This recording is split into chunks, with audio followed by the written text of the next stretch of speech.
Hi guys, welcome to another episode of Oye Mi Gente podcast. On today's episode, we're going to be talking about my journey to BookCon. What can I say about the journey? I enjoyed the journey more than actually being there, recording, taking pictures of getting over there. But once I got there, I have to admit that I was disappointed. I didn't see enough authors of color. And by authors of color, I actually mean, Black and brown authors. It was definitely very white. Most of the stories that I saw, the books that were displayed were books for like teenagers, books like this one. It's called Debbie Mason, Barefoot Beach. She's a US Today best-selling author.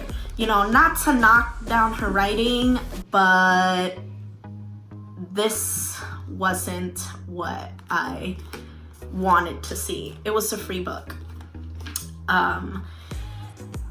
I was excited to see Elizabeth Acevedo, but her tickets were sold out. That was one of my main focus. Another author that we came to know that we were also very excited about was Jason Reynolds. He was a panelist yesterday, and we caught a glimpse of him on Saturday. And we were actually excited to get his quote on our free tote bags. We literally stood in line for maybe like 25 minutes. This is the free tote bag. And shout out to Bushwick Print Lab.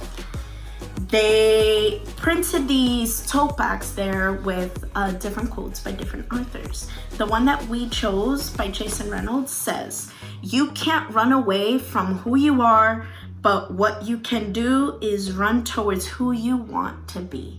Now, how true is that? It's very inspiring, seeing him and reading about his background and the book that he has out. The disappointment, I was just, excited to buy more books. And because I went there, with an open mind. I had my list of what I wanted to do, who I wanted to see, and it was just, I was very, it wasn't interesting for me. But I did purchase a book by a Black author called Ghetto Bastard, a memoir by Russell Van.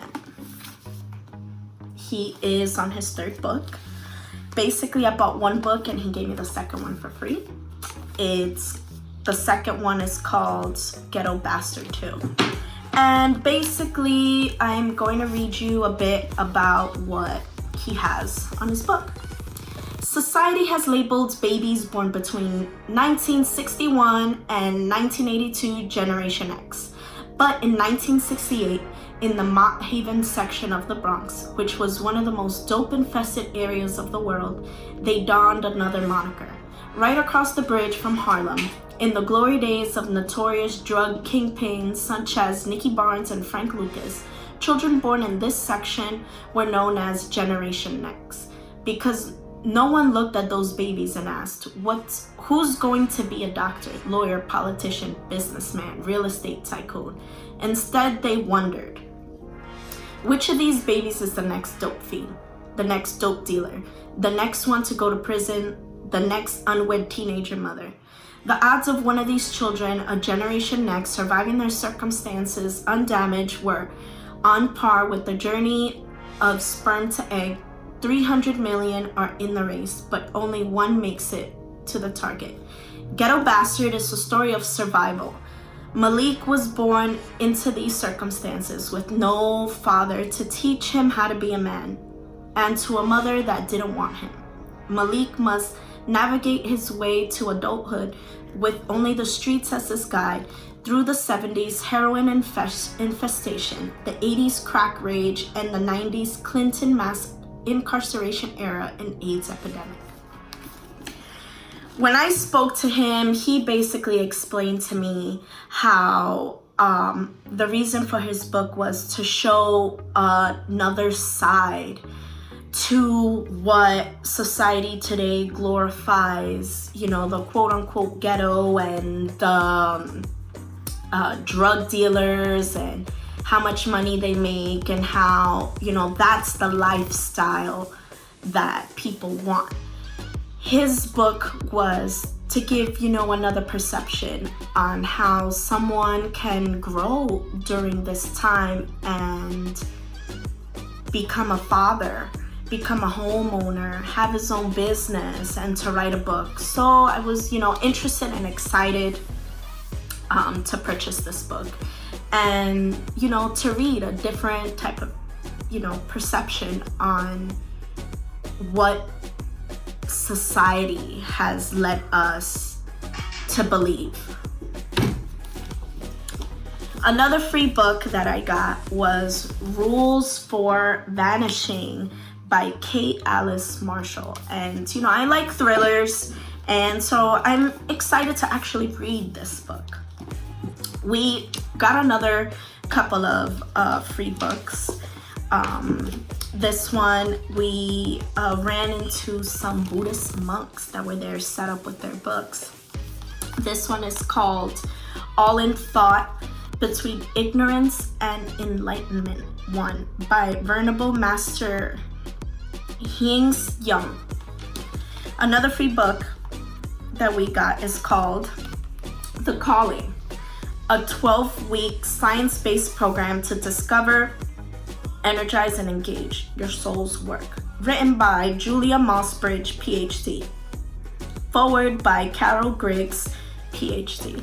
So we're like, you know, excited to see what these books were about.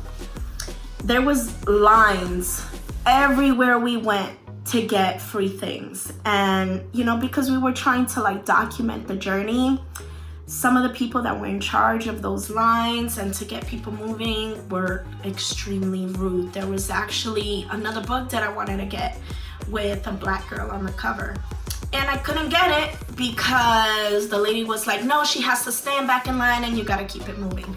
So there was no politeness. You know, we were both in line, but we were still trying to document at the same time. You have these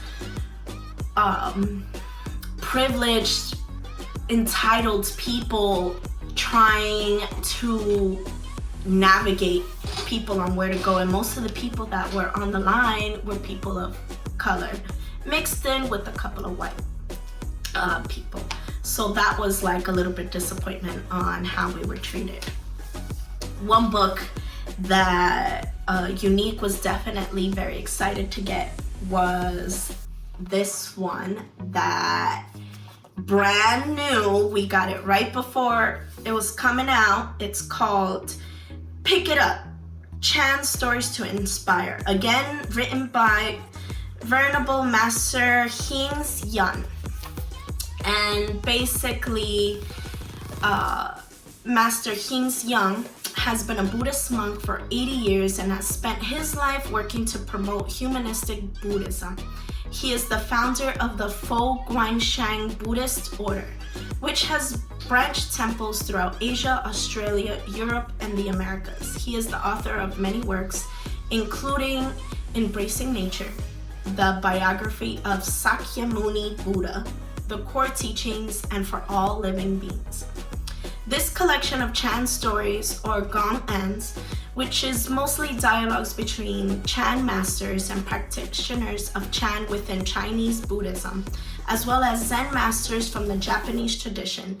They teach us that practicing Chan is not escaping responsibilities of mundane life or just sitting in meditation, not just letting go of our attachments, but to pick up when the need arises for compassion in helping others. So we're definitely excited to read this and see what it teaches us.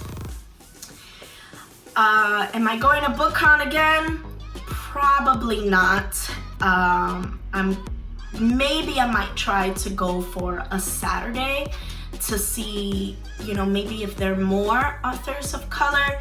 But honestly, I feel like maybe it's time for Black and brown peoples to just get together and make our own, because there's no, how should I say, there isn't enough visibility of authors of color, and there's no, how should I say, we're not being publicized enough the way white authors are.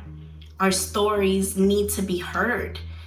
And there's so many books out there written by authors of color that people don't get to hear.